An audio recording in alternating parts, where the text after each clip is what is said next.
Friend আমাকে এই শীতের সিমগুলো দিল, তো সিম দেখে আমি একেবারে খুবই খুশি হয়ে গেছি। কি বলবো, এই জিপলকে ভরা সিম, অনেক সিম দিল। এই সিম দেখে আমি অনেক হ্যাপি। এই শীতের সিম খুবই মজা, এবং এই ভাবির এই সিমগুলো খুবই মজা। আমি কাজে থেকে এসে ঝটপট মাছ বের করে আমি মাছ দিয়ে রান্না করব, খুব মজা লাগবে।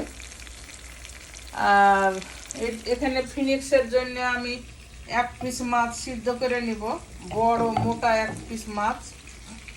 মাছগুলো ভাজা হয়ে গেল, এখন এখানে সিম আলুগুলো দিব, কষাবো সিম দিয়ে আলু দিয়ে। মশলাটা একটু কষে নেব, এখানে পেঁয়াজ, হলুদ, মরিচ, লবণ, জিরের গুঁড়া।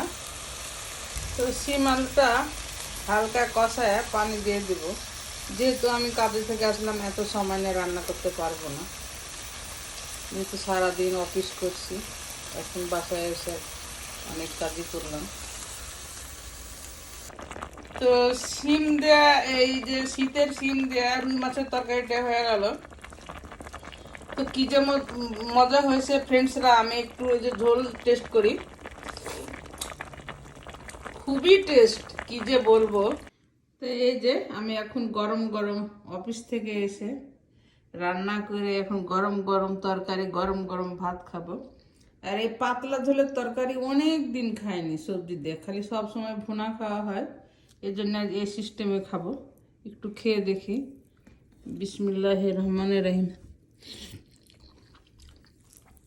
কি যে মজা হয়েছে। এই যে এই সিমটা যে এত সুন্দর, একেবারে ক্রিমি সিম। এই তোহরা ভাবির সিম, মানে কি বলবো, খেয়ে একদম জিভাতে লেগে থাকার মতো।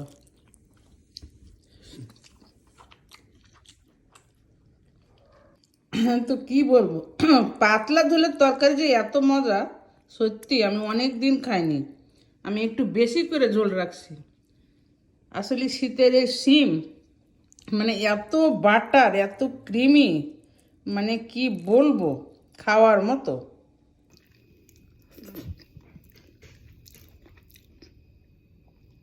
আসলে পাতলা ঝোলের তরকারি যে এত স্বাদ, সত্যি আমার আগে মানে অনেক দিন খাইনি, শুধু ভুনা খেতে খেতে মানে হয়ে গেছে।